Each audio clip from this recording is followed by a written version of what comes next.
Good evening, Charlotte Hamlin with ABC News Sunday. The WA government is removing some of its last COVID restrictions, allowing scores of businesses to return to their pre-pandemic capacity. The relaxed rules for hospitality and other venues come into force on Wednesday, but restrictions on travel to WA's 200 remote Indigenous communities will remain. A welcome announcement and a big step back towards normal. We're able to go to this new arrangement because we know that West Australians do the right thing. Stay home when sick, make sure you practice appropriate hygiene, follow the rules when we need to put them in place. From Wednesday, WA will move to what the government has dubbed Phase 5. The 2 square metre rule will be scrapped and all venues, including nightclubs, museums and the casino, can return to full capacity, with COVID plans still required for events with more than 500 people.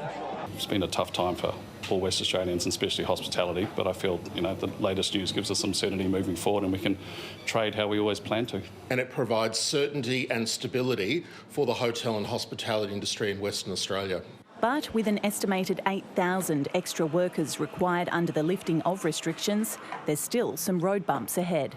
The objective of dealing with staff shortages and labour and skill shortages is the #1 priority for the AHA at the moment, working with state and Commonwealth governments on strategies to identify ways in which we can have more people come into the industry, stay in the industry. The Health Minister says the easing of restrictions is possible due to the state's controlled interstate border, improved contact tracing and testing capabilities, and importantly, its COVID-19 vaccination program. Vaccines are the way that we get out of the current series of potential lockdowns, travel restrictions and all the other things which we've come to expect with the COVID-19 pandemic. Restrictions remain on travel to remote Indigenous communities to allow more time to vaccinate vulnerable people. Brianna Shepherd, ABC News. Hundreds of thousands of Sydney-siders have been told to mask up indoors as the Bondi coronavirus cluster grows. There are now 9 cases linked to the outbreak, with health alerts issued for venues across Sydney and the Illawarra. From this afternoon, masks are mandatory indoors in 7 local government areas. Despite low testing numbers, no further restrictions were introduced today. My strongest message to the community is the next few days are critical. Now, we've held off on being more heavy-handed than what we are. Anyone with symptoms or who visited the popular Bondi Junction Westfields last weekend is being urged to get tested. In Queensland, authorities are contact tracing with a flight attendant testing positive to COVID after her 14-day quarantine period. The woman in her 30s flew into Brisbane from Dubai on an Emirates flight on June the 5th. She tested negative during hotel quarantine, but yesterday returned a positive result as part of routine testing. We know she had contact with a positive case on that flight who had the Delta variant, and that of course is my concern because we know that only fleeting contact can lead to transmission. But this evening, authorities confirmed she does not have the Delta strain. WA health officials say they're monitoring the situation, but the border with Queensland remains open. Anyone who's visited an exposure site in Queensland will have to get tested and isolate for 14 days. The first trials of an Australian-made mRNA vaccine will go ahead in Melbourne later this year. It's the first attempt at local production of the vaccines and, if successful, could alleviate Australia's reliance on overseas supplies. The mRNA vaccine is in high demand after the federal government restricted the AstraZeneca vaccine to over 60s. There you go, and then you can see that the instrument calibrates itself. This vaccine could be the future of COVID protection in Australia. I was very excited to press the button and actually produce a mRNA vaccine this morning. The Victorian government will be the first to attempt local production of mRNA vaccines, and it's taking aim at the Commonwealth for lagging behind. Victoria is taking a leadership position on this, and it's the right thing to do. It would be ideal if we had national leadership on this. Unlike the current vaccines on the market, which were developed for the original COVID-19 strain, this new jab could be tailored to tackle the growing number of variants across the world. We believe that that will lead to biasing the immune system, if you like, to producing a more neutralising set of antibodies. But it still has a long way to go before it gets into the arms of Australians, and short-term supply issues are still slowing the rollout. It is fair to say the Commonwealth's vaccine rollout is an absolute shambles. The demand for AstraZeneca has almost dried up since the change to the recommended age group, while supply for second doses of Pfizer is tenuous at best. The Prime Minister made it very clear to every single state and territory, don't worry about second doses, we have got all that you need, you just get out and deliver your first doses. Well, the reality of that is wrong. A spokesperson for the Federal Health Minister says Victoria was provided with an immediate increase to Pfizer stocks, noting the Victorian government confirmed it understood it was a temporary one-off allocation, not a continuous increase. But as more cases are reported in New South Wales and Queensland, questions are being raised about whether they will receive the same treatment. I can't speak for exactly what New South Wales will get and how they'll get it, but we are continuously working with those jurisdictions so that we can provide them as much supply as we possibly can. A vaccine update from National Cabinet is expected tomorrow. Dana Morse, ABC News, Melbourne. Tension inside the Federal Nationals is expected to spill over tomorrow, with some MPs predicting a leadership showdown between Deputy Prime Minister Michael McCormack and Barnaby Joyce. Several of Mr McCormack's critics say he lacks cut-through and hasn't stood up to Prime Minister Scott Morrison.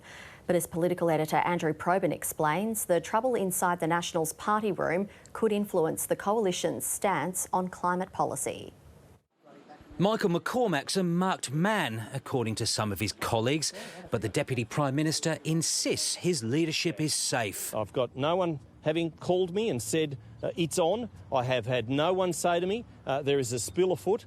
The Nationals leader saying he's determined not to be distracted. I've come to Yeppoon Aquatic Centre to look at a pool that is leaking. His party room springing leaks of its own, with dangerous talk of mutiny and the potential return of Barnaby Joyce as leader. Some Nationals telling the ABC the man in the hat had enough support to topple Mr McCormack as early as tomorrow. Barnaby Joyce is doing a good job as the member for New England. Regional Australians aren't interested in this bull dust. They want us to focus on the issues that matter to them. There's a plague of disloyalty in the National Party. Nationals complain that Mr McCormack lacks cut-through and has not extracted enough from Scott Morrison in the coalition agreement. Michael has not been able to map out a clear narrative for the party. So I thought Barnaby Joyce stands for something.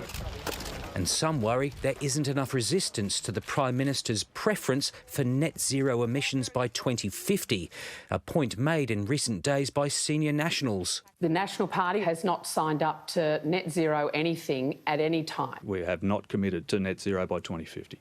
That would require the agreement of the Nationals, and that agreement has not been reached or sought.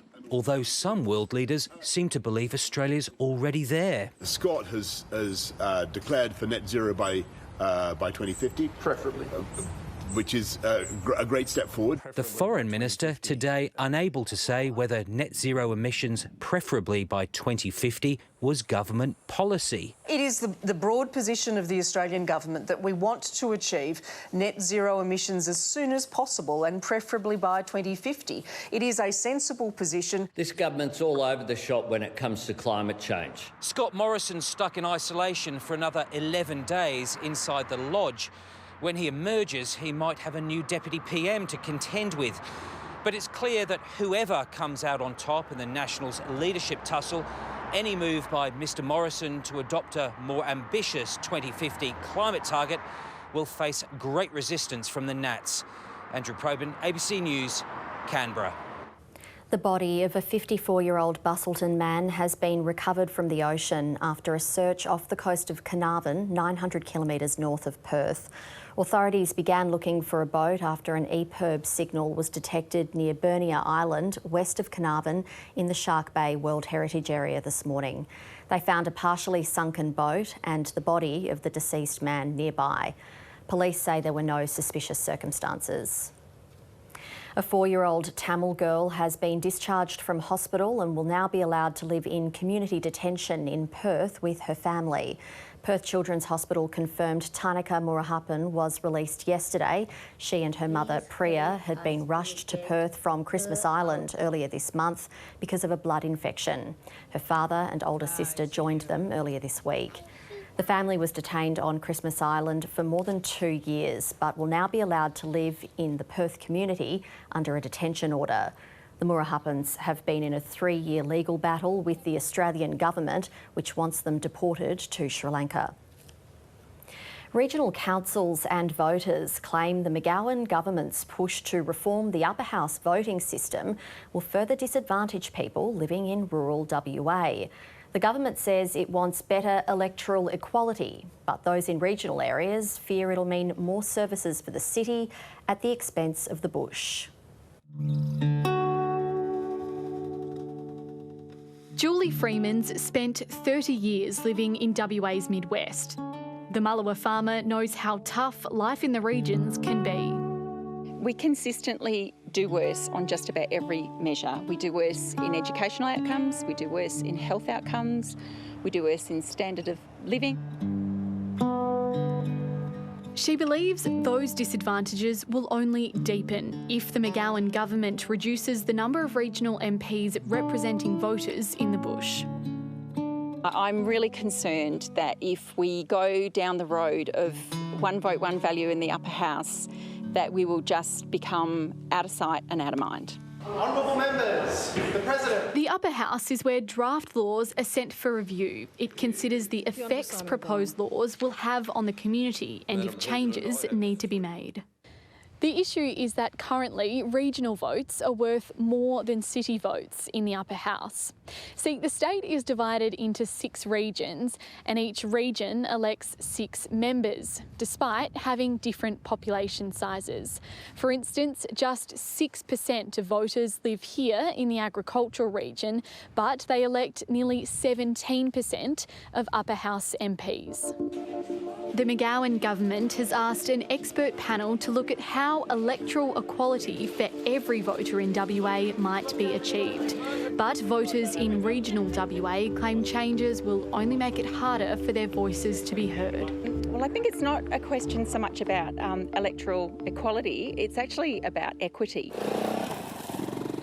Pingelly farmer John Hassel understands better than most the challenges faced by regional WA. As president of the WA Farmers Federation, he believes the current system helps protect regional interests. When the city MPs have got the numbers, then they're going to do what suits them. And if there's 2 horses in a race and one's called vested interest, back vested interest.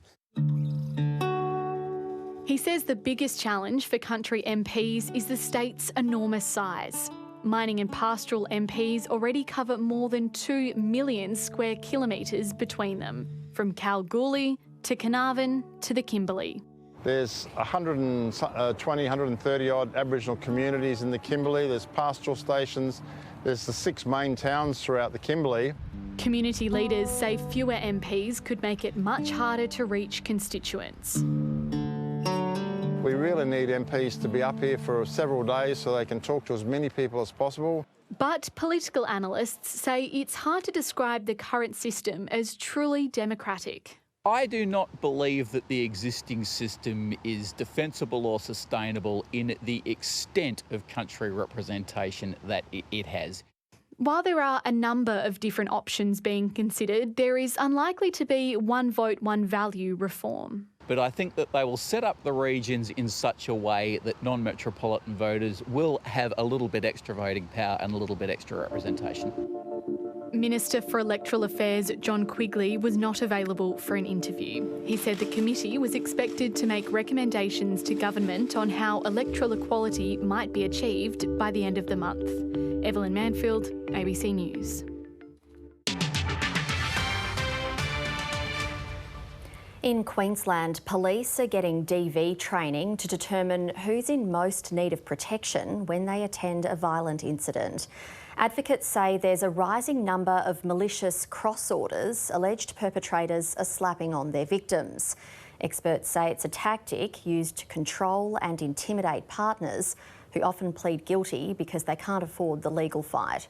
Lexi Hamilton-Smith reports. Mum of 3, Jessica, cries. It's fine, sorry. As she relives the trauma of her marriage.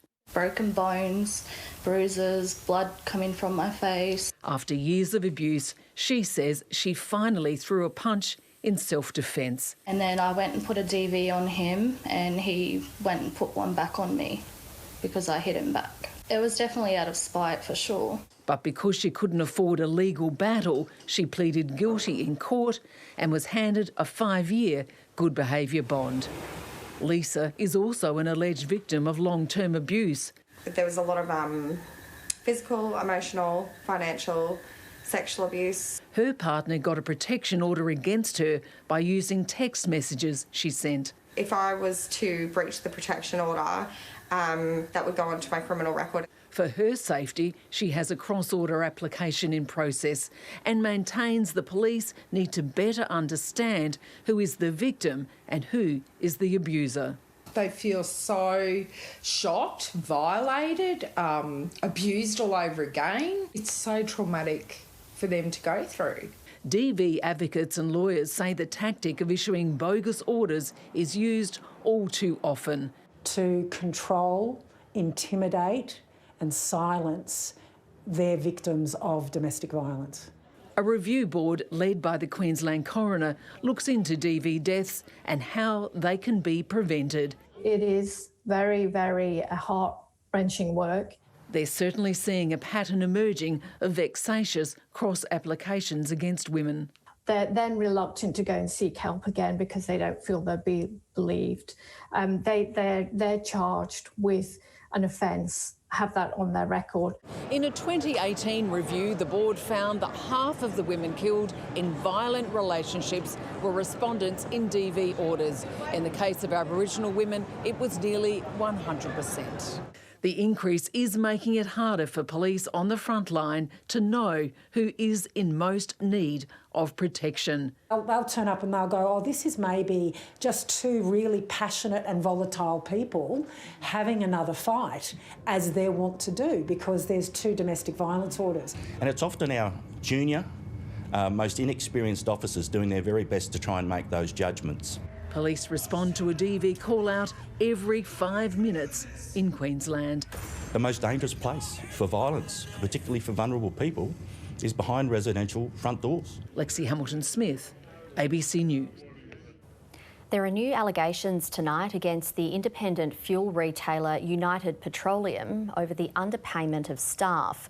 The Fair Work Ombudsman has confirmed it's continuing an investigation of United that began 4 years ago when it issued a scathing report over wage problems at some of its service stations. Now, a former franchisee has secretly recorded conversations with United employees about their pay, some who said they were being paid as little as $14 an hour. United Petroleum has more than 300 service stations across the country and flatly denies the allegations. It says the claims are being made by disgruntled former franchisees who were terminated for serious breaches of standards. Ben Knight has tonight's special report. Earlier this year, armed with a video camera disguised as a pen, a former United Petroleum franchise holder began an amateur investigation of the company's sites around Melbourne. I'm going inside to ask for a job and see how much they get paid. At randomly chosen service stations, Jigar Patel was told he could expect to be paid well below the award rate, cash in hand. I checked with the staff and he says, like, you get paid $15 a cash here. None of the stores paying our wages. For Jigar and his business partner Jaydeep Bhatti, it felt like a kick in the guts. Just weeks before, United had terminated their franchise in Melbourne's outer north for underpaying their staff. Jigar and Jaydeep acknowledge they made mistakes, but say they'd complained to United that it was impossible to pay staff award wages and survive. United structure is nobody can afford the award wages, because if they pay that way, then they have to pay from your pocket. They can't make any money in their side. Jigar Patel and Jaydeep Bhatti lost nearly $500,000 when their franchise was terminated by United.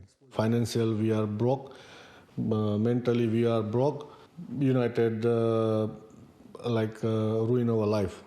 The time has come for us, the franchisees of United Petroleum, to unite. They're among a group of former United franchisees who claim the company has unfairly kicked them out. We will not be bullied into submission of financial ruin by United Petroleum. One is currently suing United after being terminated from this South Melbourne site after a single breach notice for keeping pies in the warmer for too long and having no soap in the staff toilet. Terminated franchisees lose the $145,000 fee they pay United, plus hundreds of thousands more paid to previous owners for the goodwill. When they terminate us, they get a free site. They don't have to pay anything. United Petroleum says Jigar Patel's allegations of systemic underpayment are absolutely false and says disgruntled franchisees are seeking to cause deliberate harm to the reputation of United and that they were properly terminated. The sites are now operated by commission agents. Commission agents are much more readily terminated than franchisees. There's no doubt United went to great lengths to detect breaches by franchisees, even using CCTV, as well as payroll data and external audits. Yasmin was terminated in 2019 after receiving 6 breach notices, ranging from underpayment to messing up Uber Eats orders for Pieface products. In the beginning, her relationship with United was good. The company even talked of making her a franchise ambassador. Everything changed after the Pieface project. Pieface became part of the United network in 2017 after being bought out of receivership for the second time and began rolling out to United sites around the country. When Jigar and Jaydeep were told they were getting a Pieface outlet, they were horrified. We said, we are not happy with that because we have to pay wastage, we have to pay extra wages, we have to pay extra electricity bill. The Pieface outlet was installed anyway, but the pair soon found they weren't selling enough pies to cover costs. The ABC has seen wastage reports from franchisees that show losses of thousands of dollars a month in unsold food. My profit goes in wastage, in a bin, every day. There's no profit at all. United says the Pieface rollout has been overwhelmingly welcomed by its franchisees and commission agents, and that it contributes significantly to the profitability of most service stations. But the ABC has spoken with several franchisees who say Pieface destroyed their business and that they told United so. Do we ask them, please share with electricity or share with the wastage or share with the wages? As Jigar and Jaydeep's dispute with United escalated, so did the pressure on their business. As Melbourne was going into its long COVID lockdown last year, their rent went up almost $150 a day. In 6 months, they received 3 breach notices until they were locked out at 2 a.m. on Australia Day. Yasmin owes the bank more than $400,000. She's currently undergoing chemotherapy for multiple cancers. When she went back to United to ask for help, she was offered the possibility of a job or $50,000. She accepted neither. United made it clear it intended to get out of franchising back in 2017 after an investigation by the Fair Work Ombudsman. It found the company had no real systems to monitor pay at its service stations and that senior management didn't think it was the company's responsibility. United says it takes its obligations to employees seriously and has robust practices and procedures in place to ensure employees are properly paid. After being contacted by the ABC, United commissioned a spot audit of the sites Jigar Patel visited with his pen camera, which found they were in full compliance with the award. The Fair Work Ombudsman is aware of Jigar Patel's undercover recordings, and it's told the ABC it's continuing its investigation of the United network, while Jigar Patel and Jaydeep Bhatti are preparing to follow other former franchisees in taking United Petroleum to court. We are with the nothing now. So we don't have work and we lost the business, everything gone. Ben Knight, ABC News. A group of citizen scientists in WA's southwest has set up a new company to improve whale research. The volunteers want to use new techniques to track and identify whales in a region where they were hunted to near extinction. These images are the fruit of 2 decades of dedicated whale research. After being hunted to the point of extinction, humpbacks, southern rights and blue whales are returning to Geograph Bay in significant numbers. A welcome recovery documented by a growing army of volunteers. Most of the people retired. There were some other younger people that would come down from Perth. When they knew, they said they really want to do this. The volunteers have now registered a not-for-profit company to attract private, state and federal funding for more detailed research. We want to also do a lot more acoustics and maybe involve people with genetics and tagging. On the wish list, a unique 3D mapping technique to chart the weight gain of whales as they return from the Southern Ocean. It's particularly rewarding to know that we're contributing to that, and some of the stuff that we're doing is leading edge stuff.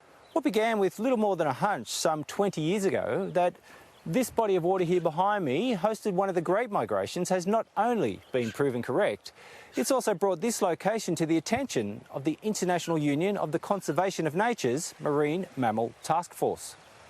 And what they're doing is they're mapping the global important marine mammal areas around the world. And that area, so this is Geograph Bay, the Capes region, Flinders Bay, is now on the map of these important marine mammal areas. Citizen scientists making sure the world's largest mammals are back on the map. Anthony Pansia, ABC News, Geograph Bay.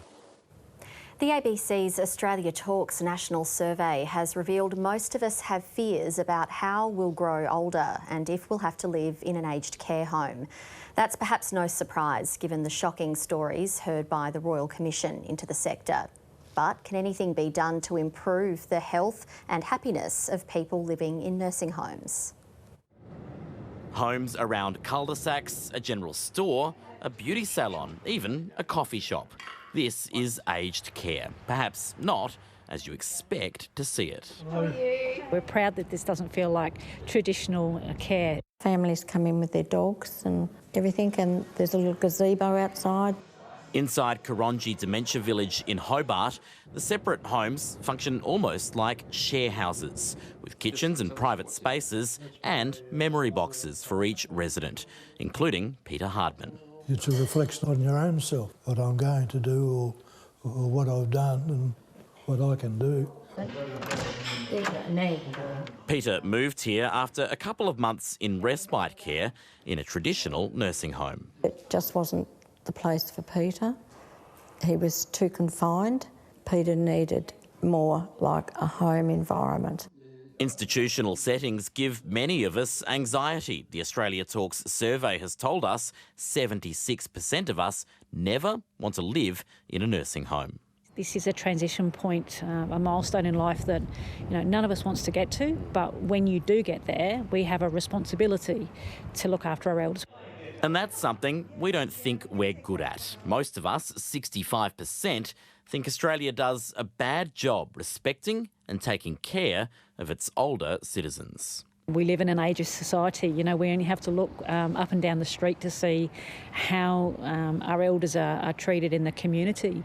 With this experiment, Karonji is trying to change the way that aged care works, taking the ethical position that they should provide the best possible quality of life. The problem is, this place runs at a loss. The government just doesn't fund the aged care sector to make residents happy. We would not have been able to do this with government. We've done it in spite of government. A big barrier to this model of care being rolled out for more Australians. Casey Briggs, ABC News. And you can tune into ABC TV at 8 p.m. tomorrow evening to watch Annabelle Crabb and Nazim Hussain take you through the key findings of Australia Talks. And now it's time for sport with Tom Wildey. Tom, things looking pretty dire for the Perth Wildcats. Their hopes of